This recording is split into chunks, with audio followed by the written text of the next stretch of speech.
Hello అండి, welcome to our channel. ఈరోజు నేను మీకు రెడీమేడ్ మిక్స్తో గులాబ్ జామున్ ఎలా చేయాలి టిప్స్తో కనుక మీరు చేస్తే అసలు క్రాక్స్ అనేవి రాకుండా చాలా నీట్గా వస్తాయండి. గులాబ్ జామున్ పర్ఫెక్ట్గా వస్తాయి. ఇప్పుడు ఎలా చేయాలో చూసేద్దాము. ముందు మనం తీసుకున్న మిక్స్ ఒక బౌల్లో కొలత తీసుకుని వేసుకోండి. నేనైతే ఒక చిన్న బౌల్ పెట్టుకున్నాను. దాంతో ఒక బౌల్ వచ్చిందండి మిక్స్ పిండి.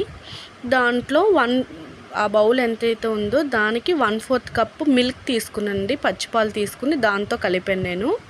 పిండి కలిపేటప్పుడు ఒక చిన్న టిప్ పాటించండి. మొత్తం మనం చపాతీ పిండి పిసికినట్టుగా కలపకుండా, అసలు అరచేయే పెట్టకుండా చేతి మునివేళ్లతో పిండి కలిపినట్లయితే మీకు గులాబ్ జామున్ క్రాక్స్ రాకుండా వస్తాయండి. కావాలంటే చూడండి, నేను కలిపాను. అసలు అరచేతికి అంటుకోకుండా కలపాలండి. పిండి వేళ్లతో మాత్రమే చాలా సున్నితంగా కలుపుకోవాలి. ఎందుకంటే అందులో ఉన్న ఎయిర్ బబుల్స్ అన్నీ ఇవి పోతే మనకి క్రాక్స్ వచ్చేస్తాయి, బాగోవు. గులాబ్ జామున్ చాలా మెత్తగా వచ్చేలాగా కలుపుకొని ఒక 10 మినిట్స్ రెస్ట్ ఇవ్వాలి. రెస్ట్ ఇచ్చేలోపు మనం పాకం రెడీ చేసుకుందాము. పిండి ఎంతైతే ఉందో 1:2 తీసుకోవాలండి షుగరు. అంటే 1 కప్పు పిండికి 2 కప్పులు షుగర్ తీసుకోవాలి. కానీ మేము స్వీట్ ఎక్కువ తిన్నాం కాబట్టి ఒక కప్పు పిండికి 1.5 కప్పు షుగర్ తీసుకున్నాము. షుగర్ ఎంత తీసుకుంటామో వాటర్ కూడా అంతే తీసుకోవాలి. అలా తీసుకుని అందులో యాలకుల పొడి వేసి స్టవ్ మీద పెట్టేశాను.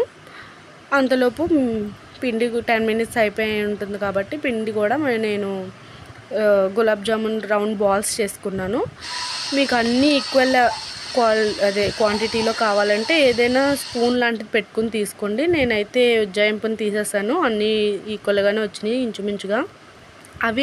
అవి ఉండలు చేసేటప్పుడు కూడా పసా పిసికేయకుండా కొంచెం సుకుమారంగా మధ్యలో చేతి మధ్యలో మాత్రం పిండి పెట్టుకుని నేను చూపించినట్లుగా ఉండలు చేస్తే క్రాక్స్ రాకుండా ఉంటాయండి. చేతికి లైట్గా నెయ్యి రాసుకున్నాను నేను. అది ఆప్షనల్ అండి, నెయ్యి అనేది ఆప్షనల్. మా పిల్లలు తింటారని అలా రాసుకున్నాను. ఉప్పు పాకం రెడీ అయిపోయిందండి. పాకం అంటే ఇది తీగపాకు రావాల్సిన అవసరం లేదండి. జస్ట్ మనం అలా పట్టుకుంటే కొంచెం మన చేతికి జిగురుగా తగిలితే సరిపోతుంది. మనం బాల్స్ ఎలా చేసుకోవాలో చూద్దామండి. అరచేతి మధ్యలో బాల్ అలా పెట్టుకొని, పిండి అలా పెట్టుకొని రౌండ్గా కొంచెం లైట్గా ప్రెస్ చేస్తున్నట్టుగా బాల్స్ చేసుకోవాలండి. క్రాక్స్ రాకుండా చేసుకుంటే మనకి ఎయిర్ రిలీజ్ అవ్వకుండా ఉంటుంది లోపల. సో మనకి క్రాక్స్ రావండి. వేయించిన తర్వాత కూడా క్రాక్స్ రావు. అన్నీ రెడీ పెట్టేసుకున్న తర్వాత బాండీలో నూనె పెట్టుకొని అది కొంచెం వేడెక్కిన తర్వాత అప్పుడు బాల్స్ వేసుకొని సిమ్లో పెట్టుకుని వేయించుకోండి. హైలో పెట్టేస్తే ఏమవుతుందంటే లోపల పిండి వేగదు, పచ్చిగా ఉండిపోతుంది. కాబట్టి సిమ్లో పెట్టుకుని అవి లైట్ గోల్డెన్ బ్రౌన్ కలర్లో వచ్చేదాకా వేయించుకోండి. వేయించిన తర్వాత ఒక పేపర్లోకి తీసుకొని ఒక 2 మినిట్స్ ఆగి తర్వాత ఆ బాల్స్ అన్నిటిని పాకంలో వేసుకొని 2 మినిట్స్ స్టవ్ పైన ఉంచేయండి. అప్పుడు బాగా పడుతుంది. 2 మినిట్స్ తర్వాత స్టవ్ ఆఫ్ చేసుకొని ఒక 1/2 అవర్ ఆగి మనం తీసుకున్నట్లయితే చాలా స్మూత్గా లోపల పిండి అంతా కూడా మనకి పాకం అబ్జర్వ్ చేస్తే చక్కగా వస్తాయండి. ఇంతేనండి.